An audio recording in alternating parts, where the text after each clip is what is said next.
नमस्कार दोस्तों, स्वागत है आप सभी का छत्तीसगढ़ समसामयिकी प्रश्नोत्तर श्रृंखला में।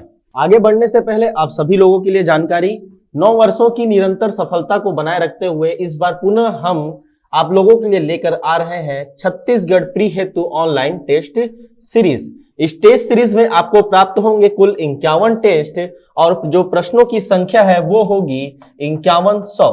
इन सभी 5100 प्रश्नों का आपको उत्तर वीडियो एक्सप्लेनेशन के माध्यम से दिया जाएगा।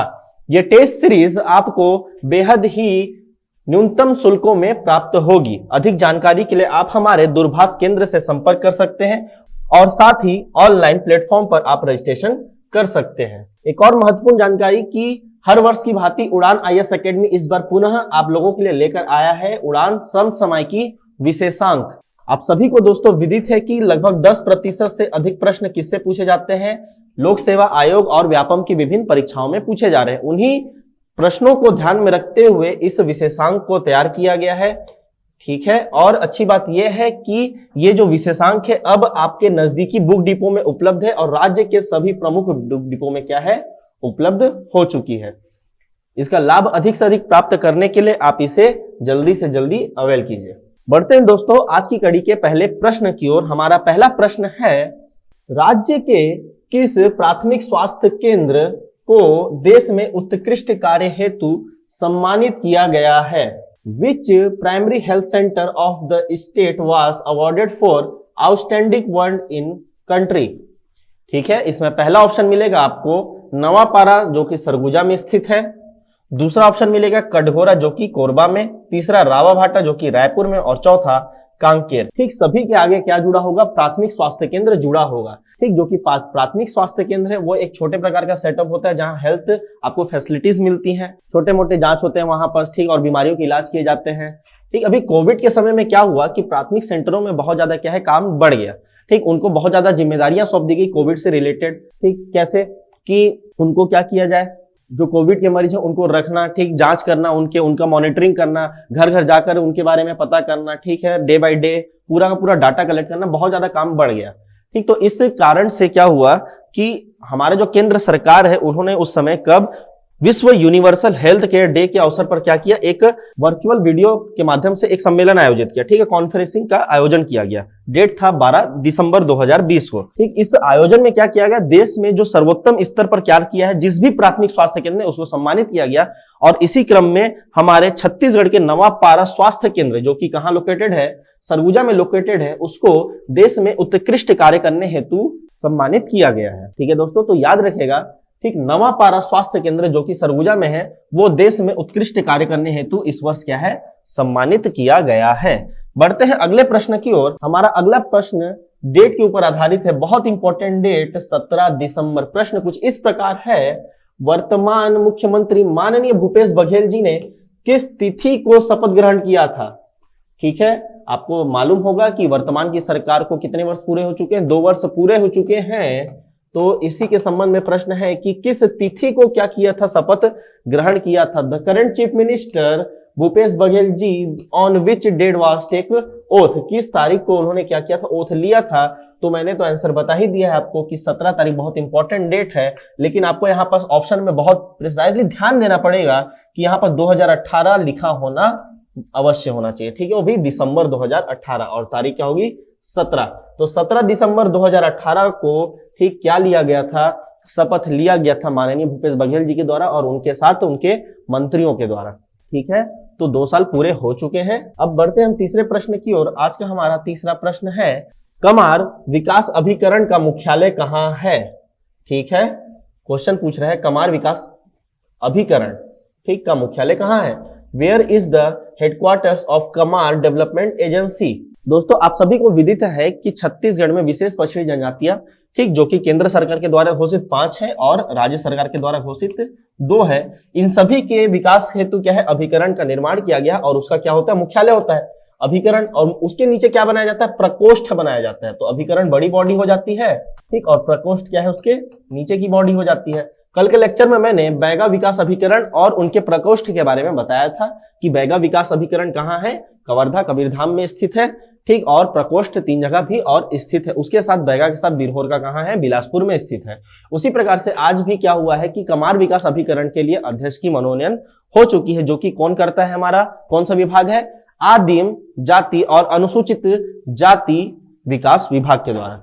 ठीक, तो क्वेश्चन है कमार विकास अभिकरण का मुख्यालय कहाँ है। पहला ऑप्शन है धमतरी, ठीक, धमतरी में कमार जनजाति पाई जाती है, कांकेर में भी पाई जाती है, तीसरा ऑप्शन है गरियाबंद में भी पाई जाती है, और चौथा है महासमुंद। इन चारों ही जगह पर पाई जाती है कमार जनजातियां, लेकिन जो अधिक संकेंद्रण है वो है गरियाबंद जिले में।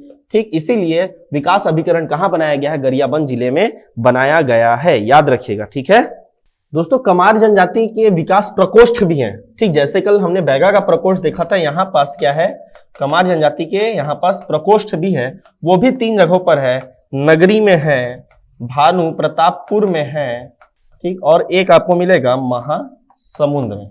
तो इन जगहों पर क्या है, प्रकोष्ठ भी पाए जाते हैं। लेकिन गरियाबंद में क्या है, विकास अभिकरण है, प्रकोष्ठ का है, इन 3 जगहों पर है। अगर इस पर कोई भी अपडेट हुआ होगा तो मैं आपको सूचित करूंगा कल के वीडियो में। ठीक है, अभी तो अभी यहाँ याद रखेंगे आप। अगला प्रश्न है, ठीक, एक संवैधानिक प्रश्न है यहाँ पास कि 17 दिसंबर 2018 को, ठीक, इस दिन क्या हुआ था, माननीय मुख्यमंत्री जी ने शपथ लिया था। हमें यह बताना है कि उनको शपथ किस राज्यपाल ने दिलाया है। ठीक, मतलब किस राज्यपाल के समक्ष उन्होंने क्या किया था, शपथ ग्रहण किया था, या किस राज्यपाल ने उनको शपथ दिलाई थी। वो दिलाई थी on 17 December 2018 which governor was sworn into the chief minister. ठीक, मतलब चीफ मिनिस्टर माननीय मुख्यमंत्री जी को किस राज्यपाल ने शपथ ग्रहण कराया था। पहला ऑप्शन है श्री बलराम दास जी टंडन, दूसरा ऑप्शन है श्रीमती आनंदी पटेल जी, चौथा है सुश्री अनसुईया उइके जी, और चौथा ऑप्शन है श्री राम नरेश यादव जी। ठीक, ये क्वेश्चन अच्छा क्वेश्चन है। रीजन क्या है, क्योंकि जब माननीय मुख्यमंत्री जी शपथ ग्रहण कर रहे थे तो उस समय राज्यपाल नहीं थे, हमारे पास राज्यपाल नहीं थे, इन द सेंस एक पूर्णकालिक राज्यपाल नहीं थे, जो कि संवैधानिक टर्म होता है 5 वर्षों का। ठीक, इस समय क्या हुआ था, हमारे जो 5वें राज्यपाल है श्री बलराम दास जी टंडन, ठीक, उनकी क्या हो गई थी, मृत्यु हो गई थी, डेथ हो गए थे, ठीक, स्वर्गवास हो गया था उनका। इस कारण से छत्तीसगढ़ में कार्यवाहक राज्यपाल थे उस समय। ठीक, कार्यवाहक राज्यपाल थे, और वो थी कौन, श्रीमती आनंदी बाई पटेल जी, कार्यवाहक राज्यपाल थी। इन्होंने ही क्या किया था, माननीय मुख्यमंत्री जी को शपथ ग्रहण कराया था। तो याद रखिएगा कि हमारे जो कार्यवाहक जो कौन थे, राज्यपाल थे। अच्छा, ये कौन से नंबर के कार्यवाहक हैं, तीसरे नंबर के। ठीक, पहले कार्यवाहक कौन थे हमारे, ठीक, याद कीजिए पहले कार्यवाहक कौन होंगे, सुशील कुमार शिंदे जी थे। ठीक है, पहले कार्यवाहक कौन है, सुशील कुमार शिंदे जी हैं। दूसरे कौन है, राम नरेश यादव जी हैं। दूसरे कार्यवाहक कौन है, राम नरेश यादव जी हैं। तीसरे कार्यवाहक कौन है, हमारे तीसरे कार्यवाहक है आनंदीबाई पटेल जी। ठीक, आनंदीबेन पटेल जी हैं, याद रखिएगा। तो 3 कार्यवाहक है, जो तीसरे नंबर की कार्यवाहक है हमारे कौन, आनंदीबेन पटेल जी, उनके द्वारा शपथ दिलाया गया था किसको, माननीय मुख्यमंत्री जी को। ठीक, और वर्तमान में कितने हमारे पास राज्यपाल हो चुके हैं, तो अभी 6वें क्रम के राज्यपाल हैं। बलराम दास जी टंडन 5वें थे, और 6वें कौन है, सुश्री अनुसुईया उइके जी हैं।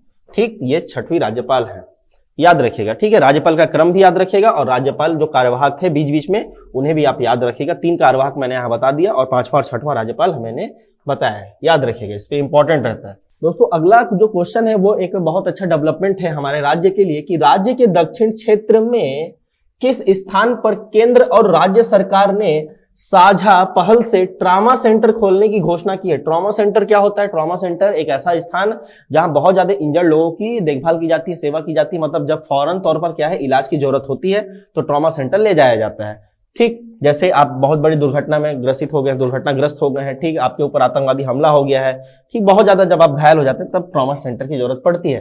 तो हमारा दक्षिण क्षेत्र आपको भली भांति विदित है कि वहां पास क्या है, नक्सली पूरा इलाका है। ठीक, वहां ये सब प्रकार की अप्रिय घटनाएं होती रहती हैं। तो उनको जो इंजर्ड व्यक्ति होते थे उन्हें लाने में, रायपुर लाने में दिक्कत होती थी। दिक्कत इन द सेंस टाइम हो जाता था, जिससे ठीक कैजुअलिटीज ज्यादा होती थी। तो यहाँ पास एक पहल किया गया, क्यों ना ट्रॉमा सेंटर कहाँ खोला जाए, जगदलपुर में खोला जाए, मतलब दक्षिण क्षेत्र में खोला जाए, ताकि क्या हो सके, वहां पास इलाज जल्दी मिल सके, और जो नक्सली ऑपरेशन होते हैं जो राज्य सरकार या केंद्र सरकार के, उसमें तेज गति से आ सके, और कैजुअलिटीज भी यहाँ पास क्या हो, कम हो। ठीक, तो eight which place in the southern region of state did the centre and state government announce the opening of A trauma centre in a joint initiative. Joint initiative है, ठीक है, आंसर मैंने बता दिया है कि आंसर क्या होगा, ऑप्शन नंबर डी, जगदलपुर में खोलने की बात की गई है, और यह जल्द ही खुलने वाला है। क्वेश्चन है दोस्तों कि इतना तो मेरे बच्चे कर ही सकते हैं। ठीक, मेरे बच्चे इन द सेंस मतलब ये कार्यक्रम का स्लोगन है, मेरे बच्चे नहीं ना। ठीक, तो इतना तो मेरे बच्चे कर ही सकते हैं कार्यक्रम किस कक्षा के विद्यार्थियों के लिए चलाया जा रहा है। ठीक है, मतलब हमको बताना है कि ये जो कार्यक्रम चलाया जा रहा है वो कौन से वर्ग, कौन से मतलब क्या है, कक्षा के बच्चों के लिए चलाया जा रहा है। अब ये चलाया जा रहा है मतलब कोई ना कोई से चला रहा होगा, तो राज्य सरकार इसे चला रही है, पूरे राज्य के लिए ये संचालित की जा रही है। This something my children can do. ठीक, ये इंग्लिश में अनुवाद है, हो सकता है ये हिंदी में आप याद रखें इसे। Program is been run for which class of students. ठीक है दोस्तों, तो मैं आपको बता दूं कि राज्य शासन के द्वारा क्या किया गया है, पहली से 8वीं कक्षा के बच्चों के विकास के लिए। ठीक, आंसर क्या है, पहली से 8वीं कक्षा के बच्चों के विकास के लिए, ताकि वो सभी सब्जेक्ट में क्या हो सके, ठीक, अच्छे दक्षता ला सके। बुनियादी जो दक्षता होती है, प्राइमरी एजुकेशन होता है, ठीक, उसमें जो दक्षता होती है, स्किल होता है, वो उसको ला सके, इसलिए इस प्रोग्राम को चलाया जा रहा है। ठीक, तो 1 से 8वीं क्लास के बच्चों के लिए।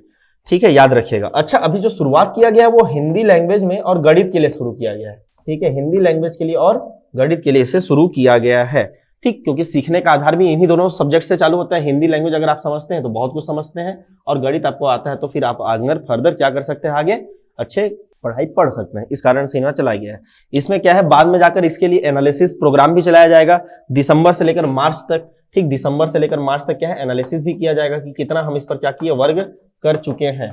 तो अभी 100 दिन का यहाँ पास क्या है, बस ट्रेनिंग दिया जाएगा, फिर दक्षता के हेतु, ठीक, यहाँ पास एनालिसिस के लिए, मतलब यहाँ पास रिकॉर्ड रखने के लिए कितना सीखे कितना नहीं सीखे उसके लिए भी प्रोग्राम चलाया जाएगा। तो याद रखिएगा, पहली से 8वीं कक्षा के बच्चों के लिए राज्य सरकार क्या कर रही है, कार्यक्रम चला रही है, किसके लिए, दक्षता के लिए। इतना तो मेरे बच्चे कर ही सकते हैं के स्लोगन के साथ। ठीक, बढ़ते हैं अगले प्रश्न की ओर। अगला प्रश्न है panchayat extension to schedule areas. ठीक है, panchayat extension to schedule areas, जिसे शॉर्ट फॉर्म में PESA मतलब पेशा एक्ट भी कहते हैं, कब लागू किया गया है। दोस्तों क्या हुआ है कि हाल ही में हमारे राज्यपाल से एक मुलाकात की है समाज ने, वो समाज है सर्व आदिवासी समाज। ठीक है, राज्य के। ठीक, उन्होंने क्या किया, इस पर संबंध किया कि पेशा एक्ट में क्या किया जाए, जो भी प्रोविजन उसे और फौरी तौर पर क्या है, लागू किया जाए, उसके तहत और अधिकारों की मांग की गई है। तो पेशा अधिनियम क्या है कि जितने भी अनुसूचित क्षेत्र हैं वहां पर जो पंचायती राज चलते हैं उनके लिए इसे लागू किया गया था। अनुसूचित क्षेत्र अनुसूची 5 के तहत, अनुसूची 5 में कितने राज्य हैं, 10 राज्य हैं। उस 10 राज्य में एक राज्य कौन है, छत्तीसगढ़ भी है। तो यहाँ पास पेशा अधिनियम क्या है, लागू किया गया है। ये पेशा अधिनियम जो बना था वो पंचायती राज अधिनियम जो कि 1992 में लागू हो गया था। ठीक है, 1992 का जो अधिनियम है लागू 93 में था। ठीक, इसके 3 साल के बाद 1996 में क्या है, पेशा अधिनियम पारित कर दिया गया था। तो यहाँ पर जो ऑप्शन है 93 वाला तो हटा देंगे, 96 और 96, और उसके साथ दिसंबर था, तो ये दोनों ऑप्शन हो सकता है। ठीक, याद रखिएगा वो है पूर्ण रूप से ऑप्शन 24 दिसंबर 1996। 24 दिसंबर 1996 को पेशा अधिनियम क्या है, लागू कर दिया गया था। किन क्षेत्रों के लिए था, अनुसूचित क्षेत्रों के लिए था।